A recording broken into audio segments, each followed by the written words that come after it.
Hi guys, good morning. So for today's video, I will make a malunggay, leaves, and banana smoothie. So tapos ko lang na-blend yung malunggay and sinala ko siya. And after that, binalik ko siya sa blender para i-blend na naman together with the banana. So it's up to you if isa lang ang ilagay mo na banana, dalawa or tatlo. But for me, tatlo yung ilagay ko para gusto ko yung ma-blend talaga yung nila, yung lasa. Okay? And then, it's up to you also kung lalagyan mo ng honey. But, for me, hindi na ako naglalagay ng honey. So, we will taste it later. No? After ma-blend yung malunggay juice at saka yung banana. Kasi, it's my first time din na gumawa ng malunggay leaves and banana smoothie. So, let's try it.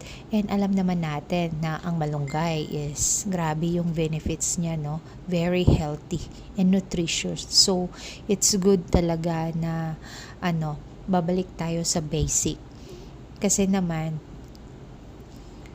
compare mo na bibili ka ng mga juices, soup drinks, 'di ba? Hindi yun healthy. And this one, pwede mo itong ipainom sa mga kiddos ninyo or sa family ninyo, 'di ba? Kasi healthy siya. Ito yung and also madali lang siyang gawin.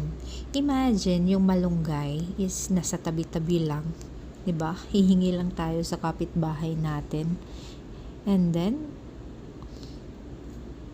gagawa tayo ng juice. So it's easy, dalawa lang talaga ang ingredients mo dito, malunggay at saka banana. And then ito na. And best or ideal talaga siya inumin pag morning, yung wala pang laman yung tiyan mo. Especially if constipated ka. Ay nako, napakaganda nito. Yes, napakaganda nito kasi after drink mo talaga or after inom mo talaga nito, pupunta ka talaga ng bathroom at magbawas. Yes, so it's perfect and walang halong kimikal. And let's eat healthy, stay healthy, mga palangga. So bye for now.